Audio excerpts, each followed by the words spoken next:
Princess Celcynthia of the Thessaran royal house was objectively, measurably beautiful, not merely by Thessaran cultural standards, but by universal aesthetic principles that somehow transcended species differences. Her features were mathematically proportionate in ways that triggered instinctive aesthetic appreciation in virtually any observer. Her movements possessed natural grace that drew the eye involuntarily. Her presence created what observers consistently described as being spellbound. It wasn't magic or pheromones or any form of biological manipulation. It was simply the reality that certain individuals are so aesthetically striking that people struggle to look away or think clearly in their immediate presence. For Princess Celcynthia, this phenomenon had defined her entire existence. People stared constantly. They stumbled over words when trying to speak with her.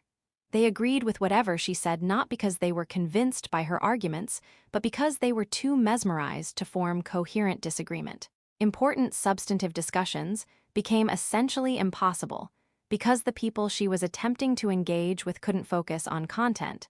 They were too distracted by her appearance. It was profoundly isolating in ways most people genuinely didn't understand.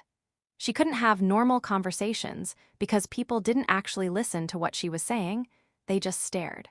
She couldn't trust whether people actually liked her as a person or simply wanted to be near someone beautiful.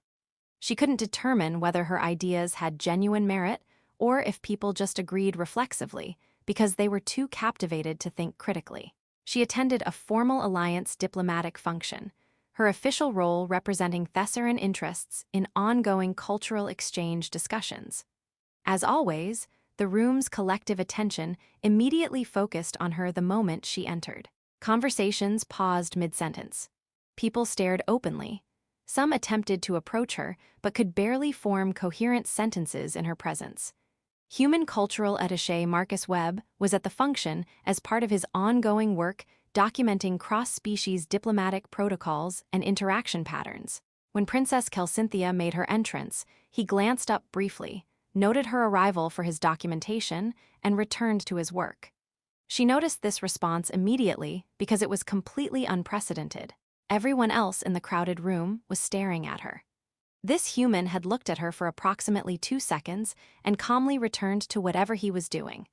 Genuine curiosity drove her to approach him during a break in formal proceedings. "You're the human cultural documentation specialist," she observed. Marcus looked up from his tablet. "Yes, Your Highness, Marcus Webb, is there something I can help you with?" He was maintaining steady eye contact, which almost no one did with her. Most people either stared fixedly at her features or avoided looking at her entirely because they found direct eye contact too distracting. "You didn't stare when I entered the room. Should I have? You made an entrance as befits your status. I noted it for my documentation. Seemed like the polite thing was to not make an excessive show of it." Most people can't seem to help staring. Most people probably haven't spent years deliberately training themselves to observe without being intrusive about it. Occupational habit from cultural documentation work. Princess Celcynthia found herself having the first genuinely normal conversation she'd experienced in months. Marcus treated her exactly the way he apparently treated everyone, respectful but not excessively deferential, genuinely interested in what she was saying rather than simply who was saying it, willing to disagree thoughtfully when he thought she was incorrect. When she made a specific point about cultural exchange protocol implementation, he didn't just reflexively agree. He pointed out a practical issue with her suggestion and offered a specific alternative approach. "You're disagreeing with me," she said, genuinely surprised by the experience. "You made a suggestion that wouldn't work particularly well in actual practice. Seemed like you'd want to know that rather than having everyone agree politely and then watching the policy fail when implemented. Most people don't disagree with me directly. Most people are probably too polite or too intimidated by your royal position. I'm not particularly intimidated by titles, and disagreeing constructively about policy seems substantially more respectful than pretending I agree when I genuinely don't." She realized with sudden clarity that he was engaging with her ideas, addressing the substance of what she was actually saying. Not just nodding along because he was mesmerized by her appearance. Over the course of the diplomatic function, they had several more substantive conversations.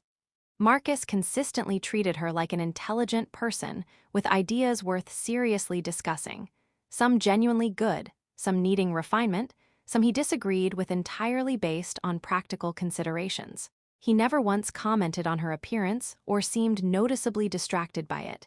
"Can I ask you something quite directly?" Cynthia said during one of their discussions. "Of course, Your Highness. Do you not find me beautiful? I'm not fishing for compliments. I'm genuinely curious why you're apparently the only person at this entire function who can hold a normal, substantive conversation with me." Marcus considered the question with obvious seriousness. "You're objectively very beautiful. I noticed that immediately when you entered.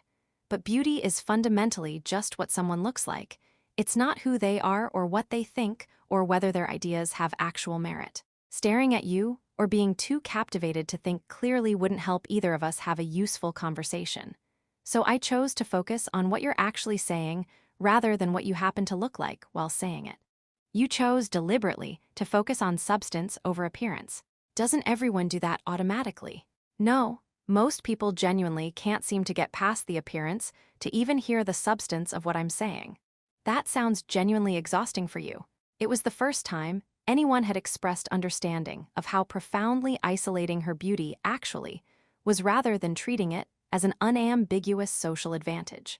After the diplomatic function concluded, Princess Cynthia arranged for Marcus to be specifically assigned to several upcoming cultural exchange projects she was directly involved with, officially justified because his documentation work was genuinely valuable, but primarily because she desperately wanted more conversations with someone who actually listened to her. Marcus didn't seem to realize anything unusual about this arrangement. He simply treated it as another work assignment and continued behaving exactly as he had, respectful, substantively engaged with ideas, willing to disagree constructively, never noticeably distracted by her appearance. Other people noticed the arrangement and were genuinely baffled. How was the human cultural attaché apparently completely immune to Princess Cynthia's mesmerizing presence? Some speculated he must somehow find her unattractive, seemingly impossible. She was objectively beautiful by any reasonable standard. Others suggested he was being deliberately rude by not acknowledging her beauty, but he clearly wasn't rude, just consistently focused on work substance. The truth was considerably simpler. Marcus had trained himself through years of cultural observation work to notice appearance without being distracted by it. And he genuinely cared more about whether someone's ideas were sound than whether they were beautiful. During one of their extended work sessions, Cynthia admitted, "I genuinely can't remember the last time someone asked me what I actually thought about something rather than just staring while I talked. What do you think about the cultural exchange curriculum we're developing? I think it's too heavily focused on high culture, and not nearly enough on how ordinary people in our respective societies actually live their daily lives. We're teaching each other about artistic traditions and philosophical frameworks when we should be teaching about how people work, what they value in daily existence, what frustrates them about their own systems." That's an excellent and insightful point. Want to revise the curriculum proposal together to address that? They did exactly that.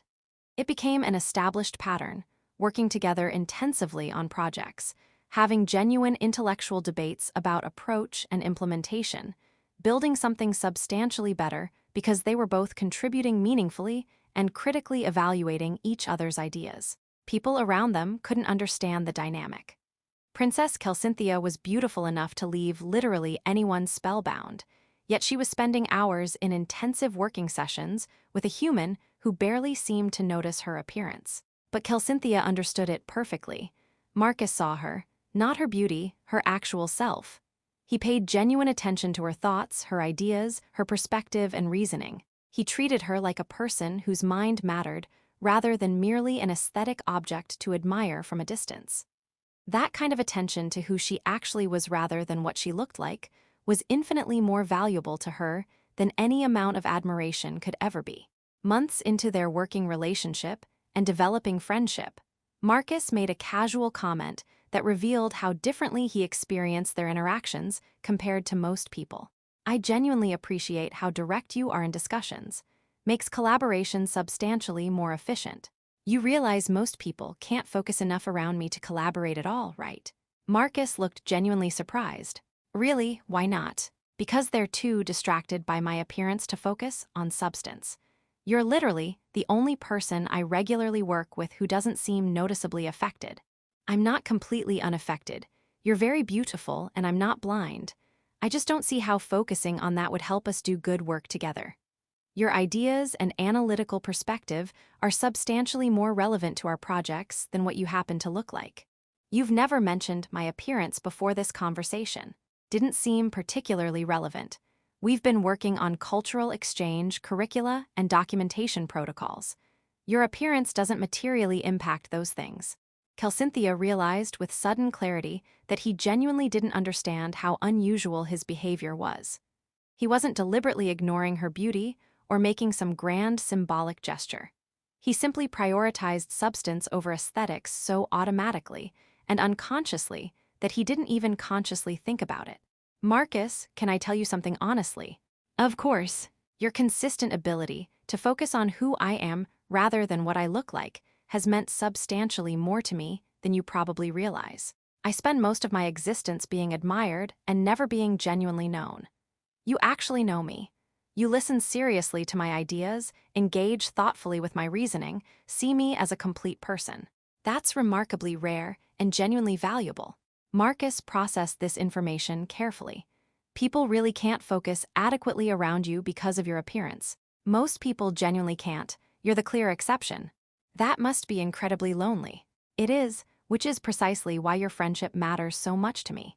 Over extended time, their friendship deepened substantially. Built not on fascination or aesthetic admiration, but on genuine mutual respect and demonstrated intellectual compatibility. Other people remained perpetually baffled by how Marcus could work so closely with Princess Calcynthia without being spellbound. But the two of them understood perfectly. He consistently saw her as a person, and that clear vision mattered infinitely more than any amount of aesthetic appreciation could. Years later, when people asked Princess Calcynthia about her notably unconventional friendship with the human cultural attaché, she consistently explained, "My appearance mesmerizes most people who see me. They perceive my beauty and they're essentially spellbound. They stare, they agree reflexively with everything I say, they can't focus on substance because they're too captivated by aesthetics. It's profoundly isolating. You genuinely can't have real relationships or substantive intellectual partnerships with people who can't see past your appearance to who you actually are." Marcus was fundamentally different. He noticed my beauty, he's not blind or obtuse, but he chose deliberately to focus on my ideas, my analytical perspective, who I actually am as a person. He disagreed with me constructively when he thought I was incorrect. He listened carefully to what I was saying rather than just watching me say it. He treated me like a person whose mind and reasoning mattered rather than merely an aesthetic object to admire. That kind of genuine attention, real attention to who someone is rather than what they look like, breaks the spell completely. It reaches past the beauty to the actual person underneath. And that's infinitely more valuable than any amount of admiration could ever be. And Marcus's perspective on the same relationship. Everyone consistently talks about how mesmerizingly beautiful she is, like that's somehow the most important or relevant thing about her. But her beauty is just what she looks like. It's not who she is as a person. She's genuinely brilliant, remarkably insightful,